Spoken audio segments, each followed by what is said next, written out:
So at the beginning we said that the two primary resources we are interested in are time and space. So time is the running time and space is how much memory our algorithm takes. So time depends on the CPU.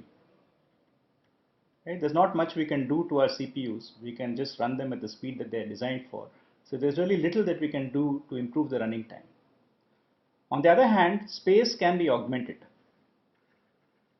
Right? So we can add RAM, for example. So if we add RAM, and this is often a suggestion that people offer, if your server is running slow, add some RAM to it. That speeds up things for indirect reasons, not because your algorithm is more efficient, because other associated overheads improve. But the point is that space is a flexible resource. So space is flexible to the extent that even in existing hardware, it's possible to add memory or to replace a memory chip by a bigger chip, whereas this is sort of inflexible. So this is possibly one motivation to focus on space, or sorry, focus on time and not space so much. So it's not that space is unimportant, okay? So space is important, but most analysis starts with time, and most initial analysis and most initial books about the efficiency of algorithms will focus only on time analysis. So we will also stick to primarily time analysis. Okay, so when we do our efficiency analysis or various techniques, we will mostly look at running time. So space will be a secondary consideration. In very rare cases, we might talk about space, but mostly we will assume that space is not a constraint and running time is what matters to us. So the other thing that we must remember is that running time is not independent. So time is a function of input size, right? So the algorithm will not take the same amount of time on different inputs. So for instance, larger arrays will take longer time to sort. This is obvious, right? So we need some way of tying our analysis to the input size. So typically we will represent our efficiency as a function of the input size. So efficiency is a function of the input size. So we'll say something like T of n for time, or generally we can say f of n. So what we mean here is that n is the input size, right? So given an input of size n, then it takes f of n time or T of n time in order to compute an answer. Now, of course, we still need to specify what is T of n, okay? Because now we have different inputs of size n. So there's not only one input of size n. So for instance, if it is sorting, we might have some inputs which are completely sorted already, some inputs which are kind of jumbled up. We might have a random permutation. And it's not clear that a sorting algorithm will take the same amount of time for all of these. So usually, as we will see, we focus on what is called the worst case. That is, that n for which the time is longest. Not that n, that input of size n, for which the running time is longest. Okay?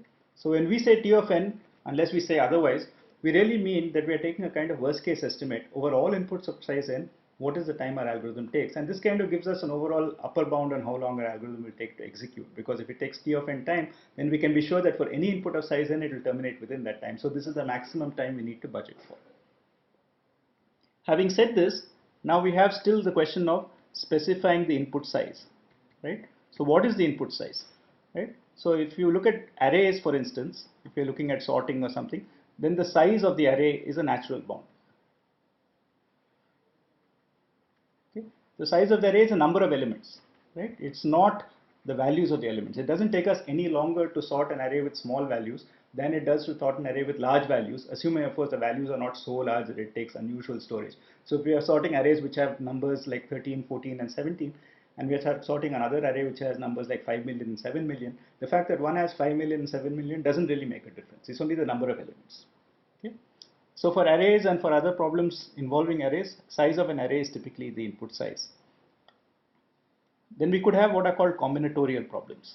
Okay? So combinatorial problems could consist of finding rearrangements, or for finding, for instance, if you are given, like we saw earlier, we are trying to find the nearest pair of points. We had this kind of a problem, right? So we had these points and we were trying to find. So this is a problem involving some kind of geometry or of objects. So here we would typically have the number of objects, right? So here the natural input size is not exactly where the points are or whether the point is red, blue or green or something, but exactly how many points there are. That's typically what we would ask. Now, many problems are modeled using graphs. So a graph, as you know, is a picture where we have some vertices and we have some edges, right? And now we could have for the same number of vertices, like we have 4 vertices, we could have something like this, or we could have for four vertices, we could have a graph in which all possible things are there. And so here, typically, we have edges and vertices, okay? And the number of vertices and the number of edges will be 2 independent parameters for a graph problem. Another important class of problems are number theoretic. So this is in fact the first type of algorithm that we learn even in school. So we ask how to take given n, how to compute square root of n, okay, or is n prime. Okay? So this is a number theoretic algorithm. So we are given a number and we want to determine some property of it, or we want to determine another quantity from it. We want to given n, we want to find its square root, or we want to check whether it's a prime. So for this kind of thing, the number n is the input, but what is the input size? So is the size n? Okay. So now let's look at an example which will clarify things. So supposing I want to add two-digit numbers. So supposing I want to say 51 plus 69. Okay. So the way I would do it is column by column. So I would say 9 and 1 is 10 and I carry 1. And then I say 6 plus 5 plus 1 and I get 12 and this is my answer. Now supposing I multiply these numbers by 10. That is, I get a number which has got 10 times on each. So supposing I take a number like 513 and 692. Okay, so now the n has gone up by a factor of 10. But how much work do I do? Well, instead of adding 2 columns, I now add 3 columns. I say 3 plus 2 is 5, 9 and 1 is 10, carry 1, and so on. Right? So multiply n by 10. This adds 1 digit. Okay, and the work is proportional to columns, which is the number of digits. Right? So it makes sense, in other words, to ask that for number theoretic algorithms, okay, so number theoretic, the input is the number of digits. Input size is the number of digits. Okay.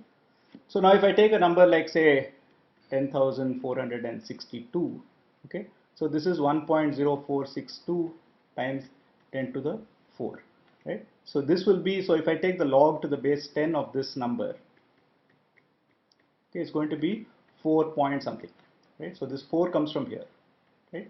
So in some sense, log gives the number of digits. Okay, so therefore log n is a better estimate rather than n itself, because log n gives you an accurate picture that you're actually operating digit by digit. Now typically, of course, we work in binary, right? So we have bits, not bits. So we have 1011 So this is some 2 to the something, right? So therefore we'll typically talk of log to the base 2 of n and not log n, because most of the algorithms we deal with, we assume we are working with a binary representation, because that's what internally a computer will use. So log 2n will give number of bits. Okay, so if you want to be really precise, then what you have to do is remember that we had this dot dot dot. So we had a fraction there, right? So we will have the log 2 of n will be some 6 point something something something. So there will be the something something something. So now if you take what is called the floor of this, okay, then you will get the integer part. Okay, and then the something else will correspond to some possibly the rest of the fraction, the digit. So this will be the kind of the whole part, and then there will be some additional things. So typically you take log 2 of n floor, and then you account for that extra bit by 1 more. So this is how many bits there are. So of course this is a precise calculation, but for our purposes it's enough to say that log 2 of n is equal to number of bits, because we are not going to be worried, as we will see later, about these constant factors like +1 and all that. So these are irrelevant. Okay. So this is how we fix the input size for a number theoretic algorithm. Now the last thing that we need to look at before we actually get into techniques for doing the measurement is how we are going to measure it. So what are the units? Okay. So remember we are talking about time. right? We're talking about how much time an algorithm takes. Okay, so should we report the running time in seconds, or in milliseconds, or in microseconds, or something smaller? Okay. Now the problem with all of these is it's too concrete. Right? So it's kind of difficult to say that I run my algorithm for 3 seconds on my desktop and somebody else runs their algorithm for half a second on a supercomputer, and which is faster, right? So this is tied too much to the hardware. So we want a more abstract notion. We want something which will be translatable even if the hardware changes. So if we can look at two algorithms, if they're running on different hardwares, we can still get an analysis which doesn't focus on the hardware so much, but talks about something intrinsic, right? So usually the idea is to focus on what we call basic operations, right? So we assume that there are certain basic operations which take unit time. Okay, so unit time is again a kind of unspecified notion, but these are basic operations. So we look at these basic operations, and a typical basic operation for sorting, for example, would be to compare two numbers. Another algorithm, another basic operation in almost any algorithm is to assign a value. Okay? So we'll have something like x is assigned some expression. So this assignment takes 1 unit time, and this is something like what happens when you say if x is less than y, greater than y, so and so. So this is a comparison. So every comparison is a basic operation. Every assignment is a basic operation. Now this E could itself hide operations inside it, so we'll worry about it if we need it. So this could have complex function computations and so on. But the main thing is to identify what we call basic operations, which are relevant to the context, and work with them. Okay? So the basic operations are kind of subjective. Okay? So what if we have something like, swap x and y, that is exchange the values in x, y. Now typically we'll have to do this by saying that we will take the value of x and write it into some temporary variable, then we will take the value of y and write it into x, and then we'll take the value that we had put in this temporary variable and restore it into y, right? So now this is 3 assignments, right? So 3 assignments equal to 1 swap. So now if we count the number of swaps, effectively if you multiply by 3, we get the number of assignments. What we will see later is that constants don't matter. So 3 times something is okay as long as the 3 doesn't depend on the n. So constants don't matter, so we could do this. Right? So we could choose to simplify our calculations by just treating swap as a basic operation. So the important thing is that the number of basic operations that we consider is dependent on the problem, and we choose an appropriate one which we want given the problem that we are trying to address. So let's summarize what we have seen so far today. So first of all, we saw that analysis, okay, typically focuses on time efficiency.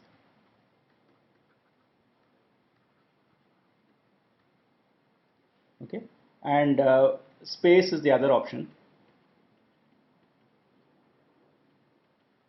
But we usually don't focus so much on space for reasons that we discussed. Okay. The other thing that we said is that typically the running time is a function of input size. So we cannot talk about an absolute efficiency of an algorithm. We can only talk about how efficient it is on a given input of that size. And the same algorithm for different sizes will obviously take different times, but we want to see how the behavior varies as a function of the input size. And the final thing that we saw is that we want an abstract unit,